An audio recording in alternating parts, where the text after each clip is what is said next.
Hello everyone. So students, how are you guys? I hope all of you are very fine.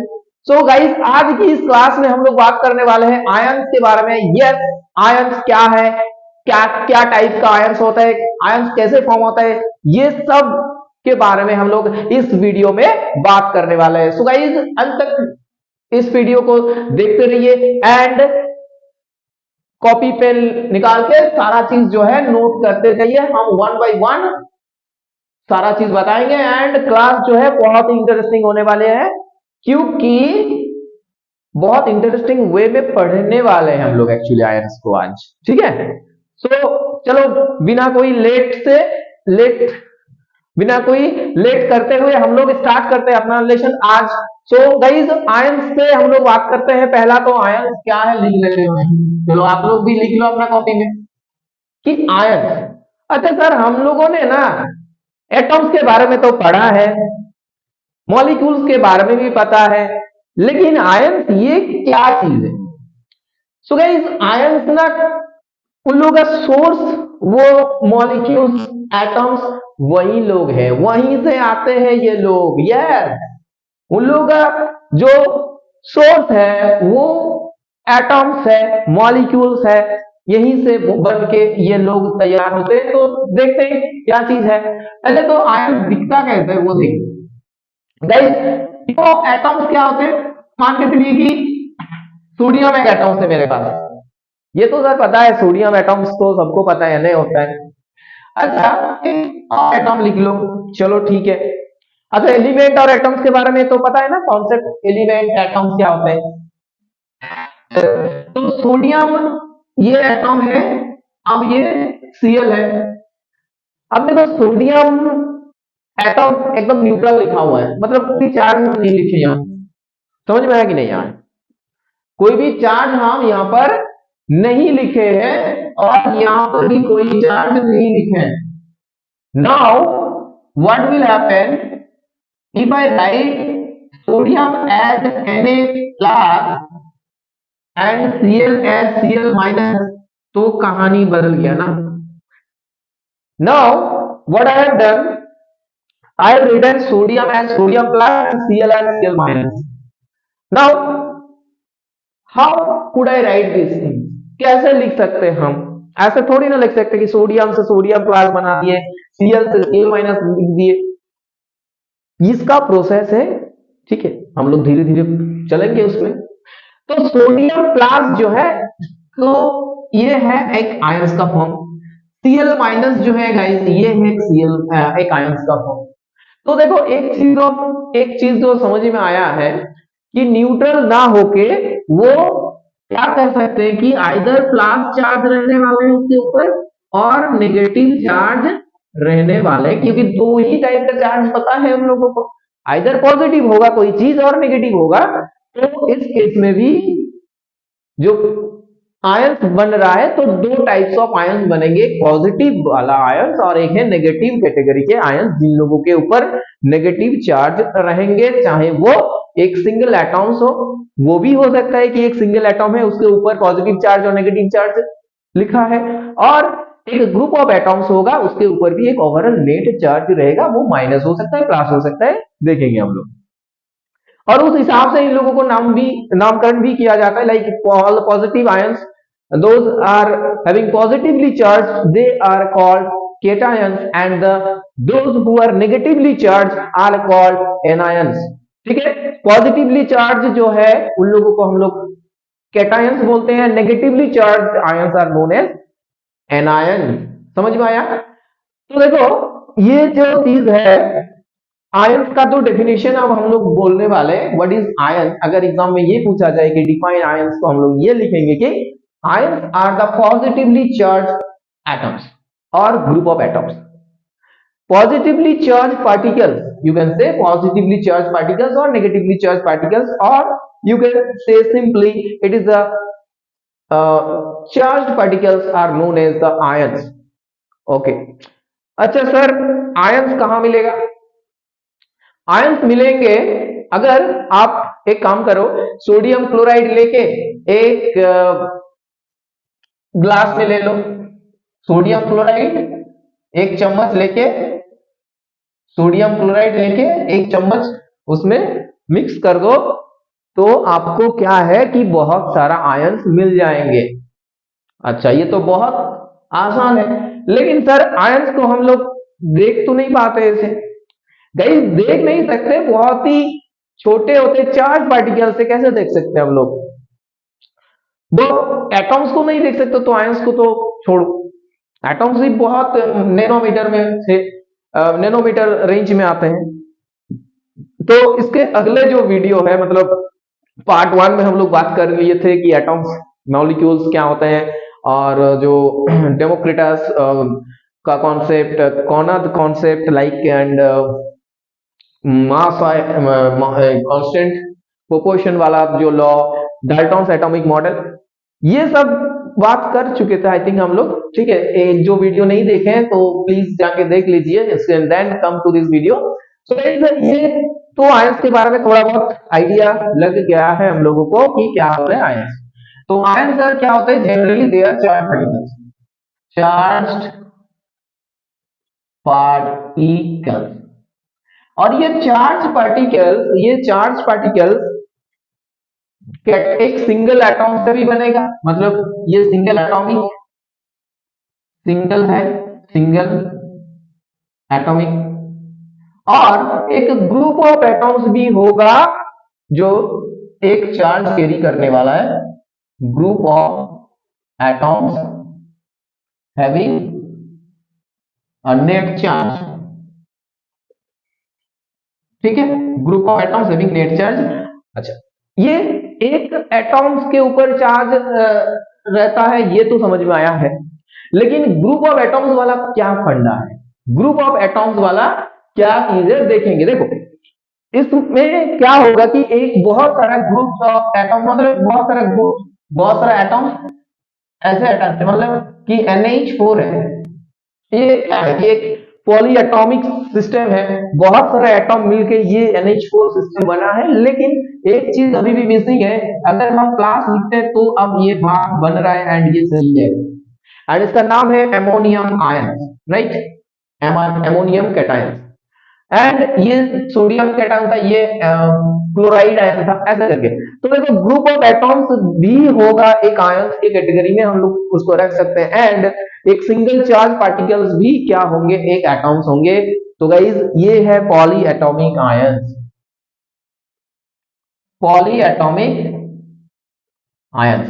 तो बात यहां तक समझ में आया सबको, बात यहां तक समझ में आया सबको कि क्या होता है single atomic system, I mean poly atomic ions क्या होते हैं, सिंगल एटॉमिक वाला जो पार्ट है वो क्या होते हैं, मतलब एक सिंगल एटॉम में भी चार्ज रह सकता है, वो चीज sodium plus Cl minus F minus, बहुत सारा एग्जांपल हम लोग अभी देने वाले हैं, राइट। तो कैसे एटॉम्स आयंस फॉर्म हुआ, तो कैसे होता है वो चीज एक बार देख लेते हैं कि एक्चुअल में सिस्टम कैसे बनता है।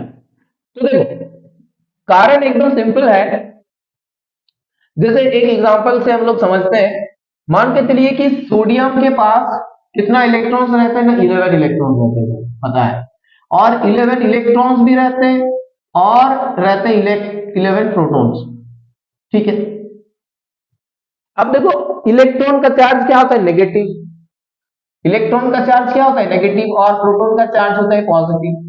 अब एक सिस्टम में अगर 11 पॉजिटिव चार्ज और 11 नेगेटिव चार्ज इक्वल अमाउंट में है, तो definitely they will cancel each other and as a whole the atoms is neutral. But when the atom lost electrons or gain electrons, in case of metal हम लोग बात करते हैं, तो they obviously lost electrons, and at that time what will happen? Now there will be a imbalance between the positive charge and the negative charge, and overall the atoms will lost it neutrality, right. अब जब ये neutrality loss करते हैं एक atom, तब उसमें overall एक charge लगता है, आइदर वो पॉजिटिव होगा और नेगेटिव होगा। तो बहुत आसानी से आप लोग सोच के देख सकते हो यहाँ पर कि एक 11 पॉजिटिव चार्ज और 11 नेगेटिव चार्ज से अगर एक नेगेटिव चार्ज चला जाता है, तो डेफिनेटली वहां पर एक नेगेटिव चार्ज एक्सेस रहता है और एक पॉजिटिव चार्ज एक्सेस रहता है। जब एक नेगेटिव चार्ज चला जाता है वहां पर, तो एक पॉजिटिव चार्ज वहां पर एक्सेस रहते हैं, एंड डेफिनेटली वही जो एक्सेस चार्ज वही रिवील करते हैं हम लोग यहाँ पर ऊपर लिखते हैं, राइट। अब दो, मान लो कि दो चला जाते हैं तो क्या होता, तो सर दो लिख देते +2। अब क्या वो सोडियम के केस में लिख सकते हैं क्या हम Na2+ लिख सकते हैं? नहीं लिख सकते हम लोग। Na2+ ऐसे नहीं लिखा जाता भाई, Na2+ ये गलत है। तो ये हर एक एटॉम्स के लिए ये पर्टिकुलर है कि कितना वैलेंसी शो करते हैं। हाँ, कोई कोई एटॉम्स है जो कि बहुत सारा वैलेंसी शो करते हैं डेफिनेटली, जैसे आयरन हो गया Fe2+, Fe3+ होगा, कॉपर हो गया Cu+1 Cu2+ होगा, जैसे और भी बहुत सारे हैं जो कि डिफरेंट डिफरेंट वैलेंसी शो करते हैं। मैंगनीज का बहुत सारा वैलेंसी हम लोग देख सकते हैं, ठीक है। तो ये चीज है एक। अब सर ये एक बात इतना आप बता दिए कि, और एक थोड़ा सा बता दो कि ये किस हिसाब से मतलब इलेक्ट्रॉन लॉस करते हैं। तो स्टूडेंट्स, स्ट्रक्चर ऑफ एटॉम्स में हम लोग ऑलरेडी ये सब डिस्कस किए हैं, तो जो कोई जो है जिसको समझ में नहीं आ रहा चीजें, जाके वो वीडियो देख सकते हैं आराम से। और गाइस एक चीज ये है कि देखो, एक एटॉम्स जब आयंस फॉर्म करते हैं ना, तो इलेक्ट्रॉन छोड़ रहा है डेफिनेटली, और इलेक्ट्रॉन्स गेन कर रहे हैं ना। तो इलेक्ट्रॉन्स जब छोड़ते हैं कोई, तो उस हिसाब से छोड़ते हैं वो, जैसे कि आफ्टर लॉस ऑफ इलेक्ट्रॉन्स उसका जो इलेक्ट्रॉनिक कॉन्फ़िगरेशन होने वाला है गाइस, तो वो चीज क्या होगा, एक नियरेस्ट एटॉम्स का और नोबेल गैस जो होगा उस हिसाब से रहेंगे। जैसे सोडियम का अगर बात करेंगे तो उसमें टोटल इलेक्ट्रॉन्स है 11। अब एक इलेक्ट्रॉन छोड़ने पे ही वो क्या करेंगे, नियरेस्ट नोबेल गैस कॉन्फ़िगरेशन जो नियन का होता है वो चीज अचीव कर लेंगे। और इसीलिए सोडियम क्या करते हैं, एक ही इलेक्ट्रॉन को क्या करते हैं, वो लॉस करते हैं। आई होप समझ में आया है। अब देखो कि मैग्नीशियम के केस में 2 इलेक्ट्रॉन लॉस करते हैं, क्योंकि मैग्नीशियम में क्या होते हैं, टोटल 12 इलेक्ट्रॉन्स होते हैं। And if magnesium loses is 2 electrons, then they can easily achieve the nearest noble configuration of the neon gas. So guys ये होता है एक सिस्टम। अब एल्यूमिनियम के केस में 3 होता है, ऐसे में चलता रहता है, ठीक है। Metal generally reducing in nature होता है, that's why they definitely losses electrons. And non metal के केसेस में अगर हम बात करें तो they can gain electrons. Okay, loss भी कर सकता है, गेन भी कर सकता है। जैसे ऑक्सीजन के केस में अगर बात करेंगे हम लोग, तो definitely they gain 2 electrons to achieve their octet configuration. And octet इसीलिए चाहिए क्योंकि ऑक्टेट जो है वो स्टेबिलिटी देते हैं सिस्टम को, एक स्टेबल कॉन्फ़िगरेशन है, ठीक है। तो इतना सारा बात है यहाँ पर हम बता दिए। अब देखिए कि सिंगल एटॉमिक सिस्टम हो गया, ये पॉली एटॉमिक आयंस भी समझ में आ गया है। अब देखो एक सॉल्ट कैसे बनता है। सॉल्ट बनता है ना, अगर आपसे ये पूछा जाए कि सर सॉल्ट कैसे बनता है, तो सॉल्ट बनता है तो एसिड एंड बेस रिएक्ट करके सॉल्ट बनाते हैं भाई। तो चलिए देखते हैं, एक रिएक्शन लेते हैं। क्लास 10 में यही सब है आप लोगों का, कि मान के चलो कि HCl और सोडियम हाइड्रोक्साइड है, और ये बना रहा है NaCl + H2O। अच्छा ठीक है, and this is neutralization reaction. Acid है, देखो ये एसिड है और ये है बेस, इसके पास H+ आयंस है, इसके पास OH- आयंस है, और क्या है Cl- आयन है, और क्या है Na+ आयन है। तो गाइस ये नेगेटिवली चार्ज जो होता है ना, नेगेटिव और पॉजिटिव, वो एक दूसरे के साथ रिएक्ट करते हैं। ये बहुत इंपॉर्टेंट कॉन्सेप्ट है, समझ लो। नेगेटिव पॉजिटिव के साथ रिएक्ट करते हैं, न्यूट्रल हो जाते हैं, कंपाउंड फॉर्म कर लेते हैं, राइट, मॉलिक्यूल फॉर्म कर लेते हैं। एंड एक पॉजिटिव जो है नेगेटिव के साथ रिएक्ट करते हैं, ये ऑपोजिट चार्ज हमेशा एक दूसरे के साथ ऐसे कंबाइन होते हैं, ऐसे करके। तो Cl बना Na के साथ कपल, एंड H बना OH- के साथ couple, and definitely H+ OH- देखो यहाँ पर वाटर फॉर्म हुआ, एंड Cl- एंड Na+ बन के तैयार है NaCl। एक चीज नोटिस करो आप लोग, एक चीज नोटिस करो कि जब ये सॉल्ट बना सर, तो ये क्या ओवरऑल इसमें कोई चार्ज है? देखो इसमें ओवरऑल कोई चार्ज नहीं होता गाइस। कैसे नहीं होता? क्योंकि यहां पर अगर हम लोग देखें कि पॉजिटिव जितना चार्ज है, नेगेटिव का चार्ज उतना ही है, ठीक है। एक सोडियम प्लस के लिए एक प्लस चार्ज, और एक Cl- के लिए एक माइनस चार्ज, तो प्लस और माइनस तो बराबर में है। इसी हिसाब से ये क्या है, टोटल जो है ये वाला सिस्टम न्यूट्रल है, ये वाला सिस्टम है न्यूट्रल। ओके, तो इस प्रोसेस से जो भी मतलब सॉल्ट बनने वाला है सभी का सभी क्या है, न्यूट्रल होने वाला है। उसका मतलब ये है कि पॉजिटिव चार्ज जितना रहेंगे नेगेटिव चार्ज भी उतना ही रहेंगे। और एक चीज और भी समझ में आया सर कि ये जो सॉल्ट आप बता रहे हो कि यहाँ पर देखो क्या है कि Na प्लस और Cl माइनस दोनों है। अब ये तो हम लोग को पता है ना कि Na तो Na प्लस है और Cl तो Cl माइनस है। अब दो अपोजिटली चार्ज आयंस कंबाइन होके एक सॉल्ट बन रहा है। ये तो जनरलाइज कर दिए ना आप कि दो अपोजिटली चार्ज, दो और मोर भी हो सकता है, मतलब एक कैटायन और एक एनायन दोनों मिलके एक सॉल्ट बना रहा है। डिपेंड करता है कि कौन सा सॉल्ट है, उस हिसाब से कैटायन और एनायन की चार्ज जो है मतलब नंबर्स वेरी करेंगे। बट ये चीज याद रखना कि टोटल जो अमाउंट ऑफ चार्ज होंगे ना वो टोटल बैलेंस में रहेंगे। That means the total positive charge and the negative charge will be in the same number. Okay, तो यहां तक बात समझ में आया। तो देखो और एक एग्जांपल हम लोग लेके चलते हैं यहाँ पर। लेट सपोज NH4Cl की हम बात करें तो स्टूडेंट एक चीज तो यहां समझ में आया कि सर ये जो NaCl है, Na तो मेटल है और Cl तो नॉन मेटल है। तो इसी हिसाब से हम लोग यहाँ पर भी एक जनरलाइज कर सकते हैं कि देखिए जो पॉजिटिव वाला पार्ट होता है ना बच्चों, पॉजिटिव वाला जो पार्ट होता है उसको हम लोग पहले लिखते हैं। यस, जो पॉजिटिव वाला पार्ट है जो कि मेटल से आ रहा है, मेटल वाला जो पार्ट है उसको हम लोग पहले लिखते हैं कोई भी सॉल्ट का फार्मूला में। और जो नेगेटिव वाला पार्ट होता है ना वो हम लोग बाद में लिखते हैं। समझ में आया कि नहीं? समझ में आया कि नहीं आया? ठीक है, समझ में आया है कि नेगेटिव वाला पार्ट बाद में आएंगे या नॉन मेटल वाला पार्ट पहले आएंगे, इस हिसाब से लिखा जाता है। एक ऐसा सवाल मान लो कि एग्जाम में आ गया, कल पूछ दिए कि एक्स वाई एक सॉल्ट है, एक आयोनिक सॉल्ट है, definitely they are ionic salt क्योंकि आयंस कंबाइन हो रहा है and then this type of salts are form. तो आयोनिक सॉल्ट एक है एक्स वाई। ये पूछा है कि बता दो y के ऊपर चार्ज क्या होंगे, ऑप्शन है प्लस माइनस ऐसे करके। तो डेफिनेटली इसका आंसर हम लोग दे सकते हैं कि इसके ऊपर चार्ज होंगे -1। तो ये है कॉन्सेप्ट, ये है कॉन्सेप्ट। पहला वाला जो होगा वो मेटल का पार्ट होंगे एंड पॉजिटिवली चार्ज होंगे, एक कैटायन होंगे एंड डेफिनेटली बाद में जो आ रहा है वो नेगेटिव है एंड वो जनरली नॉन मेटल होते हैं। तो ये था कॉन्सेप्ट यहाँ का। अब देखो एमोनियम क्लोराइड जो है, एमोनियम क्लोराइड के केस में अगर इसको हम लोग तोड़ेंगे तो definitely two parts it will give, एक तो NH4 प्लस एंड दूसरा Cl minus. So students, at this ammonium ions is cation here, positively charged ions cations होते हैं and negatively charged ions are anions। बात समझ में आया कि नहीं है बताओ? अच्छा सर आप तो अभी बताए कि ये तो मेटल होगा हमेशा। देखो बच्चों मेटल होता है जनरली, बट ऐसा भी हो सकता है ग्रुप ऑफ एटम्स आ जाए जो कि पॉजिटिवली चार्ज हो, ऐसा भी हो सकता है यहाँ पर, जैसे कि एमोनियम आयंस यहाँ पर हो रहे हैं दो अपोजिटली चार्ज। एक्चुअली एमोनियम जो क्लोराइड है वो बहुत ही स्पेशल एक कंपाउंड है जहां हम लोग देख सकते हैं कि इसमें तीनों टाइप का बॉन्ड प्रेजेंट रहता है। एक तो होता है कोवेलेंट बॉन्ड, दूसरा होता है ionic bond and third bond is coordinate bond. तीनों का तीनों टाइप का बॉन्ड यहाँ पर जो है प्रेजेंट रहता है in case of ammonium chloride.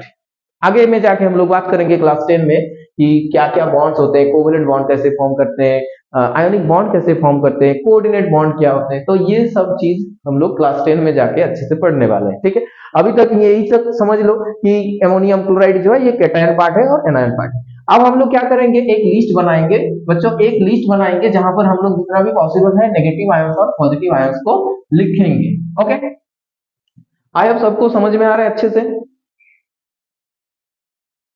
ठीक है, ओके। तो देखो एक पॉजिटिव आयंस की हम लोग बात करेंगे, नेगेटिव आयंस। तो देखो पॉजिटिव आयंस जैसे कि मान के चलिए कि Na प्लस हो गया, K प्लस हो गया, फिर 2 प्लस की बात करते हैं H प्लस हो गया, चलो NH4 प्लस हो गया। तो ये पॉजिटिव चार्ज आयंस है, ऑल आर कैटायंस। अब डबली चार्ज Fe2 प्लस, अच्छा यहाँ पर कॉपर प्लस 1 भी लिख सकते हैं हम लोग, प्लस आयन भी होते हैं, सिल्वर आयंस भी होते हैं, सिल्वर प्लस, ठीक है, Hg प्लस भी होते हैं, राइट। नाउ प्लस 2 की अगर बात करें तो प्लस Fe2 प्लस होगा, Hg2 प्लस होगा, ठीक है, Mg2+, कॉपर 2+, तो वगैरह वगैरह, ऐसा बहुत सारा हम लोगों के पास रहेंगे। अब थर्ड पॉजिटिव चार्ज क्या होंगे? Third tri positive ions, cations, no aluminium 3+, ठीक है। और यहाँ पर जिंक होगा, बहुत इंपॉर्टेंट एग्जांपल है जिंक, एल्यूमिनियम 3+ होगा, फिर Fe3+, ठीक है, टाइटेनियम 3+, ऐसे बहुत सारा ऐसे चार्ज मिलेंगे, क्रोमियम 3+, ठीक है। तो ये ट्राई पॉजिटिव है। ऐसे टेट्रा पॉजिटिव भी होंगे। तो अभी देखो एनायंस की बात करते हैं हम लोग। तो anions important, anions negatively charge H-, देखो नाइट्रेट हो गया, फिर नाइट्राइट हो गया, ठीक है, नेक्स्ट क्लोराइड हो गया, आयोडाइड हो गया, राइट। अब देखो डबली चार्ज अगर बात करेंगे तो सल्फाइड होगा, सल्फेट होगा, सल्फाइड होगा। ट्राई पॉजिटिव चार्ज बात करेंगे तो फॉस्फेट होगा, PO4 3-, उसके बाद PO3 3-, ठीक है। Try positive nitride ion N3-, ठीक है, ये सब है। तो देखो, और यहाँ पर बाइकार्बोनेट भी आयन लिख सकते हैं हम लोग, HCO3-, कार्बोनेट आयन भी होगा CO3 2-। अब ये चीज ना इसीलिए इंपॉर्टेंट है कि अगर ये नहीं रहता है दिमाग में हम लोगों का, तो हम लोग मॉलिक्यूलर फार्मूला नहीं लिख सकते, ठीक है। जो क्रॉस ओवर मेथड से मॉलिक्यूलर फार्मूला लिखते हैं वो चीज फिर नहीं होने वाला। तो these ions are very important, ये सबको अच्छे से समझ लो। अब देखो यहाँ हम क्लास 1 जो देखो, कोई भी एटम है ना बहुत सारा डिफरेंट डिफरेंट वैलेंसी शो कर सकता है, और इसी टाइप का जो एटम्स होते हैं और इसी टाइप का जो आयंस होते हैं, they shows different type of valency, मतलब हायर वैलेंसी भी शो कर सकते हैं एंड लोअर वैलेंसी भी शो कर सकते हैं। They can show higher valency, lower valency, different type of valency, more than one valency एक एटम शो कर सकते हैं।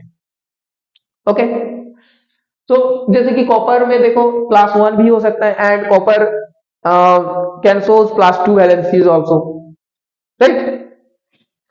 तो कॉपर जब +1 में आता है तो क्यूब प्रास बोलते हैं इसको, आस वाला, ठीक है। एंड जब हायर वैलेंसी में रहते हैं कॉपर तो डेफिनेटली क्यूप्रिक बोलते हैं फिर। तो एक होता है इक वाला, एक होता है आस वाला, इक और आस। इक आस मतलब कम, ठीक है, आस मतलब कम, और ये मतलब ज्यादा, इक मतलब ज्यादा वैलेंसी शो करता है, हायर वैलेंसी शो करता है, राइट। समझ में आया? ये मतलब लोअर वैलेंसी में आस टर्म आएंगे और इक आएंगे जब हम लोग बात करेंगे हायर वैलेंसी। बताओ, क्लियर हुआ?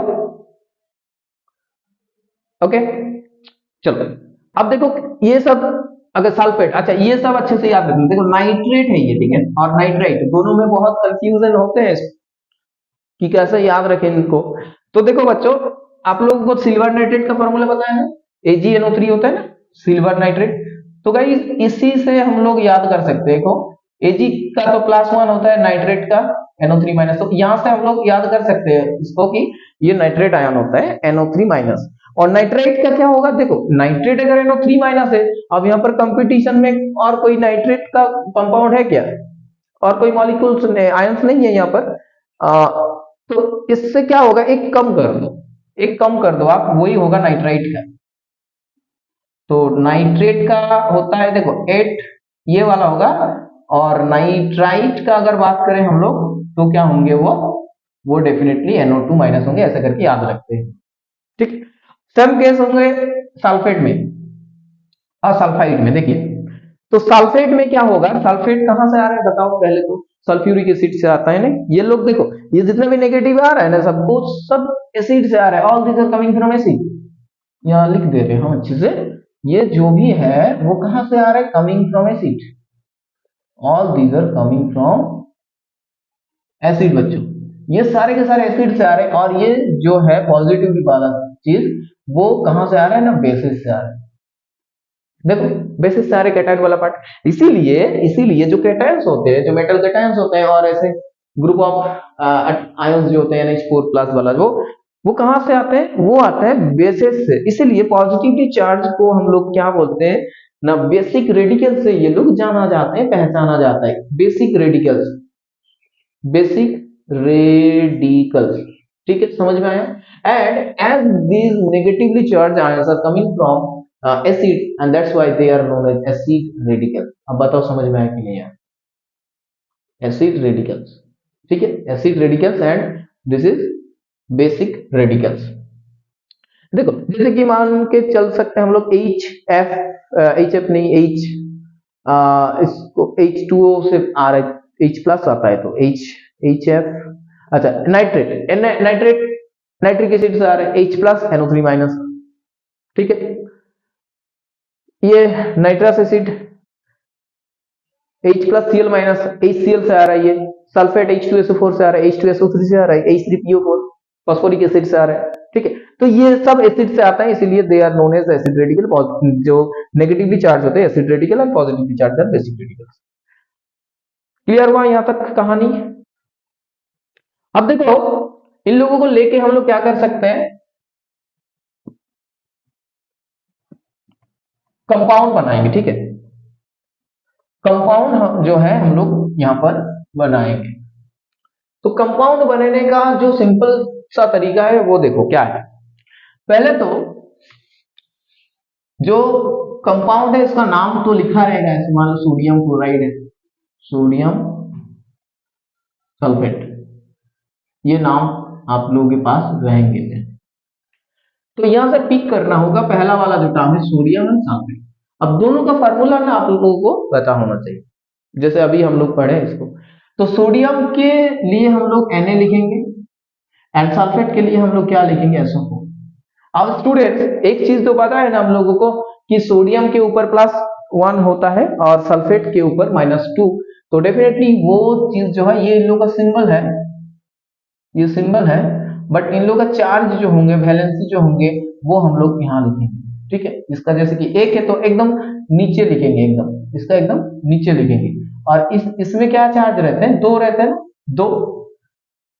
अब क्या करना है कि 2 से Na के पास क्रॉस ओवर और इसका क्रॉस ओवर सल्फेट का एक के साथ, ठीक है। तो क्या चीज आ रहा है, Na2SO4। So this is the formula of sodium sulphate, ऐसे करके। अब यहां पर कुछ चीजें बताना है, जैसे मान के चलिए कि ये जो सोडियम है ये अगर अकेला नहीं रहता, ठीक है, अगर ये अकेला नहीं होके ऐसा होता, मान के चलो कि ये सल्फेट अकेला ना होके, अच्छा सल्फेट के केस में आ रहे हैं एग्जांपल लेते तो अच्छे से समझ में आएंगे। चलो कैल्शियम हाइड्रोक्साइड, ठीक है, सिलेक्ट लाइम, ऐसा भी पूछा जाता है सिलेक्ट लाइम। तो कैल्शियम हाइड्रोक्साइड ये होता है, कैल्शियम होता है हाइड्रोक्साइड, तो कैल्शियम लिखिए और हाइड्रोक्साइड OH। अब कैल्शियम का वैलेंसी +2 एंड ये -1, माइनस प्लस नहीं लिखेंगे, जस्ट नॉर्मल जो वैल्यू होता है वो लिखेंगे, ओके। तो कैल्शियम 2, तो 2 से O का, OH का एंड 1 से Ca का, तो क्या होगा ये CaOH2।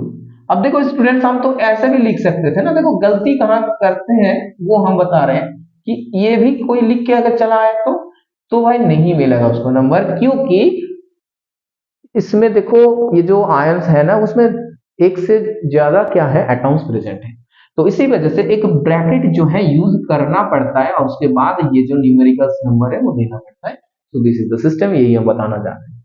अब देखो कैल्शियम ऑक्साइड में और एक प्रॉब्लम फेस करते हैं स्टूडेंट, कैसे? तो कैल्शियम का वैलेंसी 2 होता है, ऑक्सीजन ऑक्साइड का भी 2 होते हैं। अब देखो क्रीज क्रॉस अगर करेंगे हम लोग ना तो ऐसे होगा ना Ca2O2, तो अगर कोई ये लिख के आए तो नहीं होगा, इसको सिंपल रेशियो में कर दो CaO, तो यही वाला इसका जो है एक्चुअल फार्मूला है, मॉलिक्यूलर फार्मूला, ठीक है। लास्ट एक करते हैं उसके बाद आगे में बढ़ते हैं हम लोग। बताओ एल्यूमिनियम नाइट्रेट, Al के लिए क्या होगा 3 और नाइट्रेट के लिए NO3, इसके लिए 1, तो देख सकते हैं हम लोग Al 1 है और NO3 इसमें 3, तो this is the formula of aluminium nitrate. तो ऐसे में बहुत सारा चीज होंगे, एनायन कैटायन को कंबाइन करके बहुत सारा हम लोग कंपाउंड्स बना सकते हैं, ऐसे सॉल्ट बना सकते हैं, ठीक है। अब जो लास्ट टॉपिक है मॉलिक्यूलर मास कैलकुलेट कैसे करते हैं। तो गाइस मॉलिक्यूलर मास कैसे कैलकुलेट करते हैं, देखो मॉलिक्यूल क्या होते हैं पहले तो बता दो कि जैसे कि H2 एक मॉलिक्यूल हो गया, NH3 एक मॉलिक्यूल हो गया, ठीक है, एसिड एक मॉलिक्यूल हो गया, फिर H2SO4 एक मॉलिक्यूल हो गया, फिर ग्लूकोज एक मॉलिक्यूल हो गया। तो ऐसे में हजारों मॉलिक्यूल्स रहेंगे, करोड़ों मॉलिक्यूल्स रहेंगे। बट हम लोगों को समझना है क्या कि कैसे इन लोगों का मॉलिक्यूलर मास जो है कैलकुलेट करते हैं। एंड जैसे एटॉमिक मास पता था, तो वही चीज यहाँ पर भी यूज होगा। क्यों? क्योंकि ये जो वाटर मॉलिक्यूल है वो तो एटम से ही बना है ना, ये जो एमोनिया मॉलिक्यूल है वो तो एमोनिया एटम से ही बना होगा, ऐसे ही वो एटम से ही बना है। एंड H2SO4 ये भी तो एटम से ही बना है ना, ठीक है। तो इन लोगों को एक काम कर सकते हैं हम लोग, as we know the atomic mass of individual atoms, तो जस्ट ऐड कर दो, ठीक है, जस्ट ऐड कर दो कि क्या क्या एटम्स लेके वो मॉलिक्यूल बन के तैयार है। तो डेफिनेटली उसका अगर एटॉमिक मास ऐड कर देंगे तो you can easily find out the molecular mass. चलो देखते हैं। तो मॉलिक्यूलर मास H2O का कैलकुलेट करते हैं। देखो तो H2O तो पहले लिखेंगे। नाउ दो हाइड्रोजन एटम है तो 2 इंटू H प्लस एक ऑक्सीजन एटम है मतलब O, ठीक है। अब एक हाइड्रोजन एटम का मास क्या होता है 1U, तो 2 इंटू 1U। एक ऑक्सीजन एटम के एटॉमिक मास क्या होता है 16U। तो देखो 2 इंटू 1 क्या होता है 2, प्लस 16 इंटू 1 16, तो 18U आया कि नहीं है आप बताओ।